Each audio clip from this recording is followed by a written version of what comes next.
Em 1941, dois acontecimentos mudam os rumos da Segunda Guerra Mundial. Em junho, a Alemanha invade a União Soviética. E em dezembro, o Japão ataca os Estados Unidos.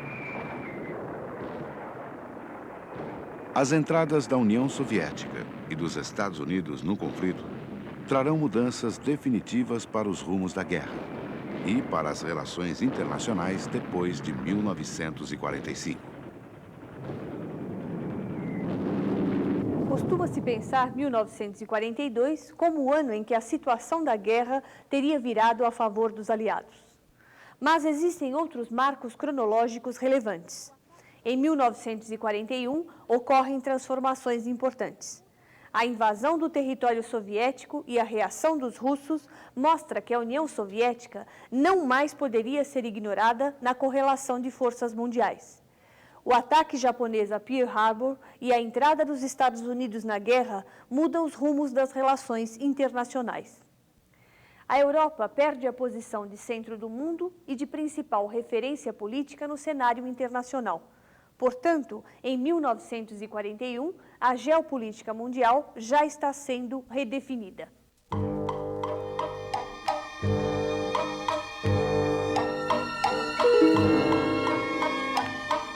Nos anos 30, o Japão possui uma população de 73 milhões de habitantes distribuídos num arquipélago com uma área menor que a do estado de São Paulo. Com um relevo montanhoso e condições desfavoráveis à agricultura, o Japão apresenta poucas possibilidades de sobrevivência para a sua população.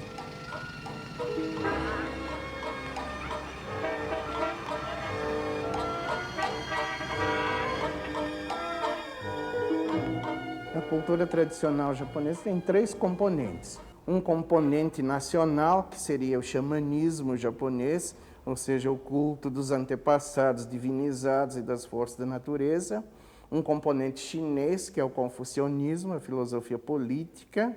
E o terceiro componente religioso, vindo da Índia, que seria o budismo. Agora, no século passado, eles vão exaltar a dimensão nacional da cultura e vão rejeitar tanto o confucionismo quanto o budismo. E a partir daquele xamanismo nacional primitivo, formarão então o shintoísmo estatal, a religião nacionalista oficial. O Japão, nos meados do século XIX, era uma sociedade feudal, fechada, dominada por uma elite militar, e nesse momento ele começa a sofrer a ameaça da penetração estrangeira, americanos, ingleses, franceses, russos, e a resposta que o Japão vai encontrar será importar a tecnologia, a ciência ocidental, modernizar-se, mas mantendo uma ideologia tradicional que na realidade é inventada, né, para criar-se um nacionalismo capaz de competir com o do Ocidente. Então eles vão ressuscitar velhos mitos milenares, né, de um imperador divino que na época estava quase esquecido, e vão criar uma nação forte.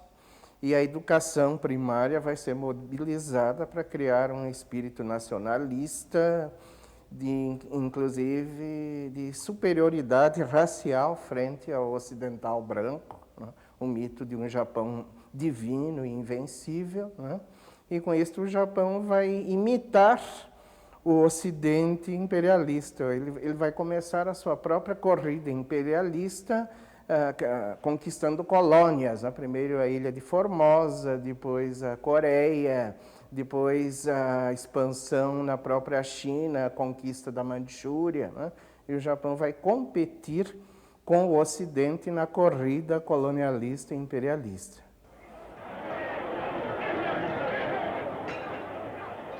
Nas primeiras décadas do século XX, começam a se formar as sociedades nacionalistas. Defendem um império japonês militarizado e expansionista. Além de altas personalidades civis e militares, essas sociedades são cada vez mais frequentadas por jovens oficiais provenientes de camadas pobres. Eles acreditam na ideia da invencibilidade japonesa e defendem as conquistas militares como forma de acabar com as necessidades de seu povo. São também adeptos da disciplina rigorosa, do culto à violência e da valorização da guerra. Essas ideias começam a se tornar populares no Japão. Cresce a importância das forças armadas. O exército e a marinha passam a exercer maior controle sobre o Estado. No início dos anos 30, o Japão invade a China e ocupa a Manchúria. Ali, cria o estado de Manchukuo. O território chinês é rico nas matérias-primas que o Japão necessita. Os japoneses prosseguem ocupando outras regiões e formam um governo central na China de Nanquim, república separada do Império Chinês desde 1911. Em 1939, como represália às invasões na Ásia, os Estados Unidos anulam tratados comerciais com o Japão. Os japoneses passam a ter sérios problemas de abastecimento de petróleo, aço e ferro. Em 1940, com a vitória rápida da Alemanha sobre a França e com a paralisia da Grã-Bretanha, os japoneses passam a crer que suas ambições no Extremo Oriente e no Sudeste da Ásia só são ameaçadas por um rival, os Estados Unidos. O general Tojo, ministro da guerra japonês, acredita na invencibilidade do exército japonês e na possibilidade de uma vitória frente aos Estados Unidos. Em setembro de 1940, é constituída uma aliança entre o Japão, a Alemanha e a Itália. É o conhecido eixo Roma, Berlim, Tóquio. A formação do eixo confirma o apoio alemão e italiano às ambições do Japão de formar uma grande Ásia japonesa. A Alemanha pretende usar o acordo com o Japão em seu benefício. Hitler acredita que as forças japonesas poderiam se dirigir contra o Império Britânico, o alvo principal da Alemanha. Em 41, os japoneses julgam que a possibilidade de continuar a expansão para o Sudeste Asiático dependia da neutralidade soviética.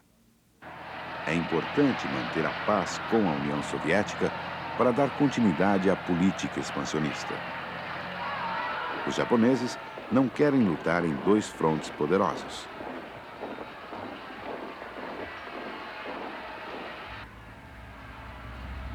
Aos soviéticos também interessa um acordo com o Japão, pois os temores de uma invasão alemã aumentam.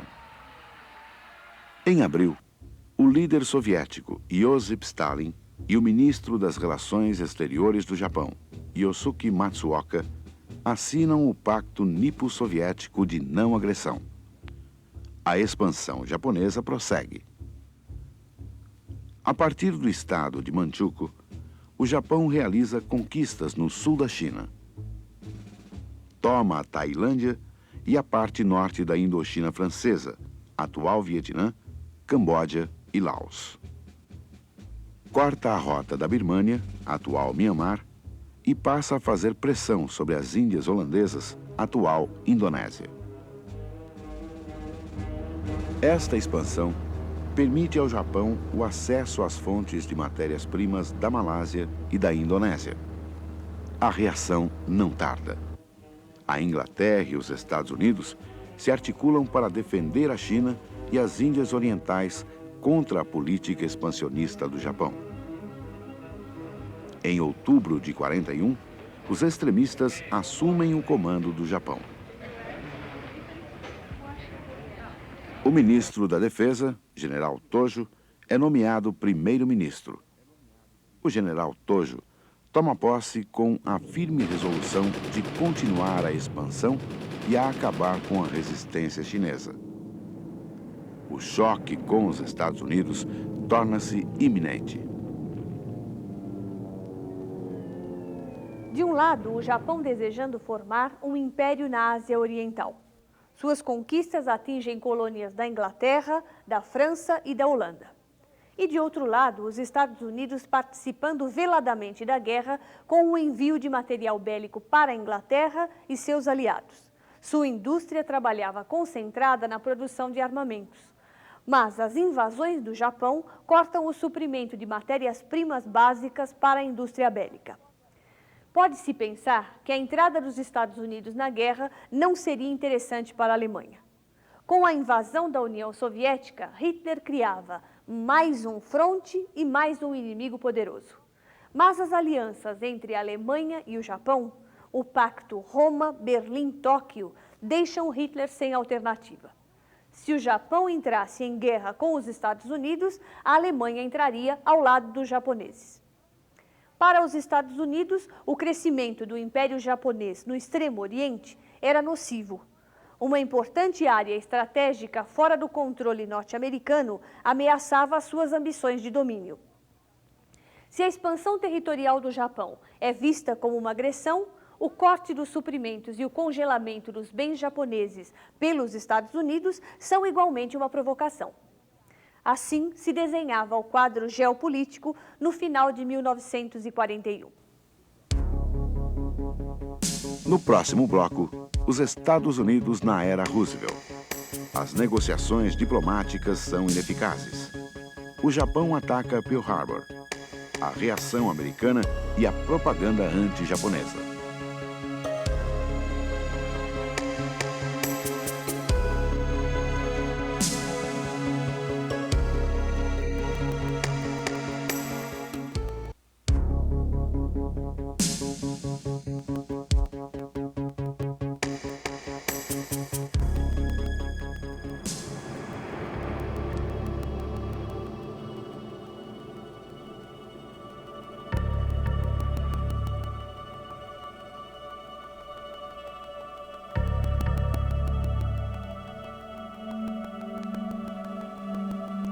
Dezembro de 1941.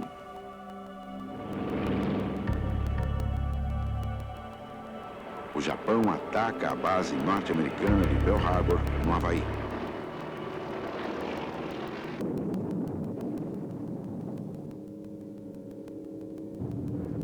Teria sido uma grande traição dos japoneses? Ou o governo dos Estados Unidos também tinha interesse nessa guerra?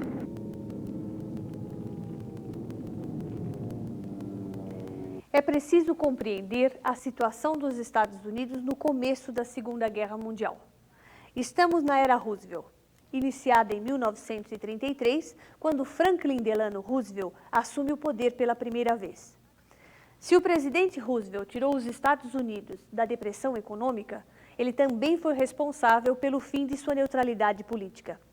Devolveu aos norte-americanos a crença nas possibilidades de expansão econômica e na tradição do chamado destino manifesto, ou seja, na ideia de superioridade natural anglo-saxônica sobre os outros povos do mundo. O domínio norte-americano sobre outras nações se estabelece de forma diferente do tradicional imperialismo. Eles conquistam de maneira indireta, controlam o espaço econômico e dominam culturalmente, através da exportação dos valores de sua cultura. Os Estados Unidos defendem uma política de portas abertas, o que significa a livre entrada de seus interesses econômicos, políticos e culturais, inclusive para deter outro grande império, a União Soviética, divulgadora de valores antagônicos aos dos Estados Unidos. A Ásia Oriental, base da expansão japonesa, é uma área estratégica fundamental para o desenvolvimento desta política norte-americana. No decorrer de 1941, americanos e japoneses tentam um acordo. O general Tojo, chefe do governo japonês, fixa uma data limite, 25 de novembro. Se até lá não houver acordo, será a guerra. Em outubro, o Japão envia o delegado Saburo Kuruzo aos Estados Unidos para retomar as conversações. Mas elas são infrutíferas. O Japão não abre mão dos territórios conquistados, nem pretende abandonar sua política de expansão na Ásia. Os Estados Unidos permanecem firmes na recusa de reconhecer os novos domínios japoneses na região. As negociações fracassam. O prazo estipulado pelos japoneses se esgota. O Japão ataca Pearl Harbor e inicia o conflito.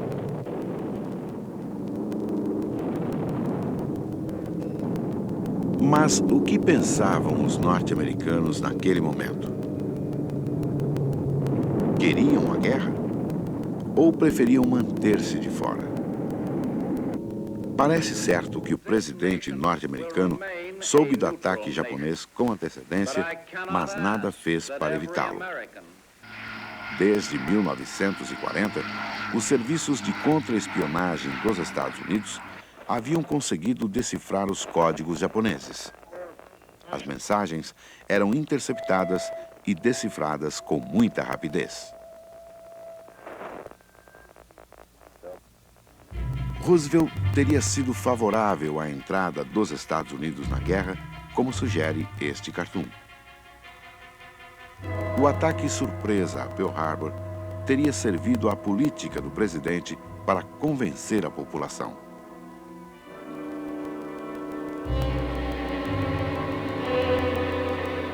Uma das versões construídas acerca dos bastidores da Segunda Guerra afirma: Roosevelt teria total conhecimento sobre o ultimátum japonês de 25 de novembro de 1941, a data limite para o fim das negociações com os Estados Unidos.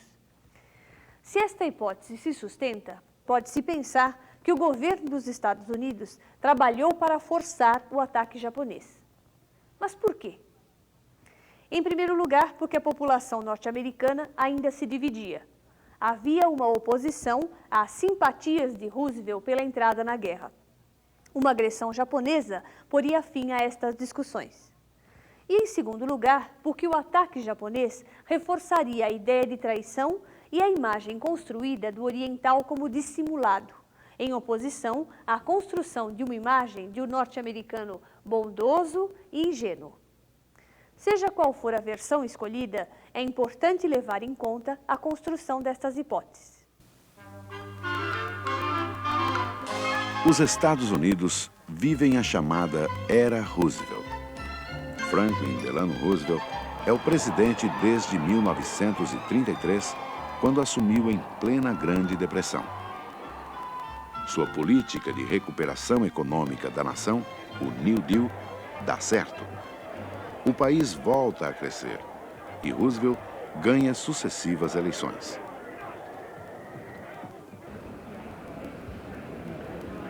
A política externa da era Roosevelt rompe com o isolacionismo norte-americano e instaura a diplomacia da colaboração internacional.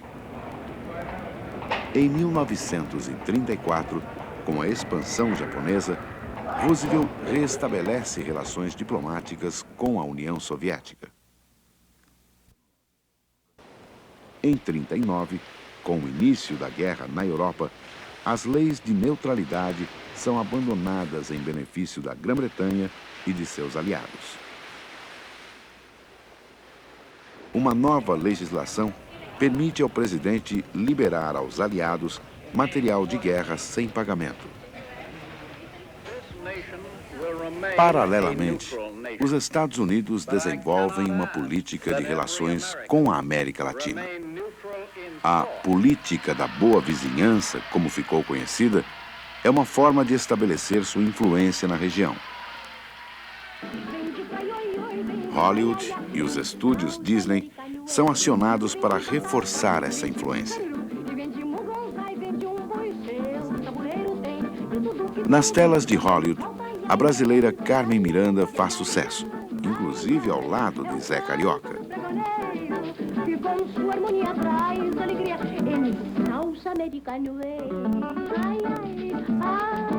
O governo americano não tinha muita clareza sobre qual é o grau de envolvimento que devia ter naquele momento nas questões da Europa, da Ásia, da América Latina. A opinião pública norte-americana tinha muito temor de envolvimentos externos em questões principalmente de guerra. E aí, à medida que os sinais da guerra foram se tornando mais concretos na Europa, a política da boa vizinhança, na verdade, ficou esquecida, virou uma frase.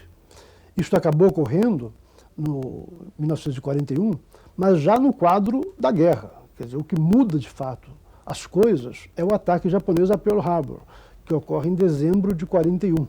Então, aí passa a ser muito concreta a preocupação dos Estados Unidos em se aproximar do Brasil, em se aproximar de outros países da América Latina para organizar o esforço de guerra. E, particularmente no caso do Brasil, para ter acesso às bases no Nordeste brasileiro, base em Natal, que eram uma ponte, né, de comunicações e de transporte extremamente importante para o norte da África.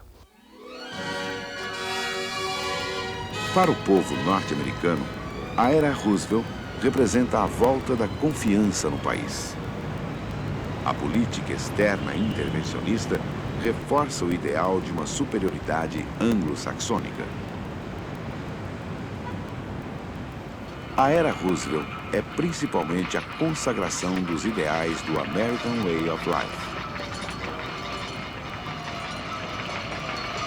O chamado American Way of Life, este modo de vida norte-americano, nasceu na era Roosevelt, mas atinge seu auge nos anos do pós-guerra.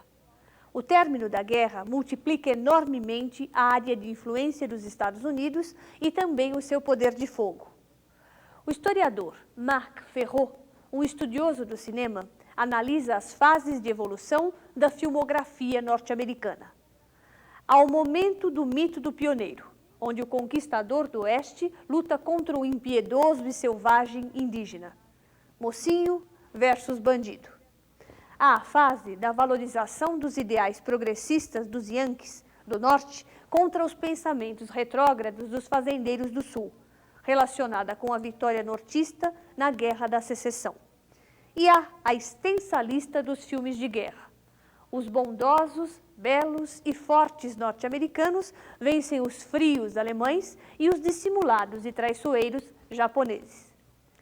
A televisão, no pós-guerra, será importante na divulgação do American Way of Life para boa parte do mundo através da exportação de seus enlatados. Lembra-se com prazer dos seriados dos anos 50 e 60, como Papai Sabe Tudo, onde Robert Young faz um pai onipresente e ao mesmo tempo liberal na sua relação com os filhos em uma família absolutamente harmoniosa. Diga-me, papai, o que é que você faria se alguém o traísse? Dependeria das circunstâncias, é claro. Às vezes é melhor não fazer nada, como neste caso em que Patty é sua amiga. Você está querendo dizer, papai, que se alguém em quem confiasse de repente fizesse alguma coisa para o prejudicar, você não faria nada? Acho que não faria. Fingiria que nada tinha acontecido. Daria outra face. Outro seriado da mesma época é I Love Lucy, onde mostra Lucille Ball às voltas com um humor óbvio, típico norte-americano. Apesar de suas trapalhadas, apresenta uma família estruturada, com uma dona de casa bem arrumada e um lar organizado, cheio de maravilhas eletrodomésticas que fariam as delícias do consumo de qualquer senhora da classe média. Pelo menos essas contas tiraram do seu pensamento os $3.000 pagos pela nova mobília. Eu tinha me esquecido disso.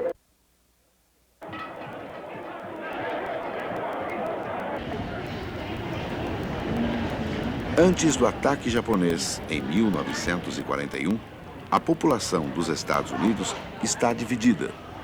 Muitos não querem o país na guerra. Na madrugada de 7 de dezembro, o Japão desfecha um violento ataque contra as forças norte-americanas do Pacífico em Pearl Harbor.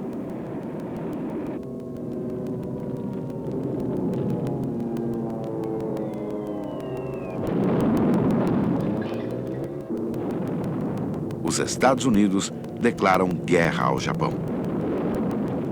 A Grã-Bretanha faz o mesmo. Em seguida, a Alemanha e a Itália declaram guerra aos Estados Unidos. A população norte-americana é mobilizada para a guerra. A ideia do ataque surpresa é usada para caracterizar um ato de traição do Japão. A propaganda americana dissemina uma imagem do povo japonês como dissimulado e traiçoeiro. Este documentário, produzido nos Estados Unidos, veicula uma imagem estereotipada dos japoneses. He is able. He knows his job. His endurance is phenomenal. He'd just as soon go over a mountain as around it. He lives on rice and fish, or occasionally rice and meat, but often on rice alone. And he's proud of it. He is prouder still of the fact that to be a soldier is the highest human achievement in Japan. He has been trained to be a soldier almost from birth, and into his tough little mind has been drilled and hammered the fanatical belief that Japanese are descendants of gods and destined to rule the earth and all who live on it.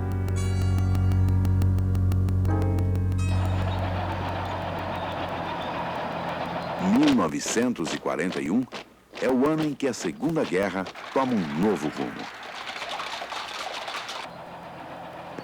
As entradas da União Soviética e dos Estados Unidos expandem os conflitos para uma dimensão mundial. As relações internacionais sofrem profundas transformações. A Europa Ocidental deixa de ser o palco principal da guerra. União Soviética e Estados Unidos vão assumir os maiores papéis no desenrolar dos conflitos. A invasão soviética pela Alemanha e a vigorosa reação russa, responsável por boa parte da derrota nazista. A expansão do Japão ameaçando interesses europeus e norte-americanos, mostrando ao mundo a posição estratégica japonesa e a sua força. A entrada dos Estados Unidos na guerra e o seu apoio decisivo aos aliados, sem o qual França e Inglaterra não teriam resistido ao nazifascismo. Por tudo isto, 1941 é um ano fundamental na Segunda Guerra. O mundo não seria mais o mesmo. Novos contornos se desenham no mapa geopolítico internacional.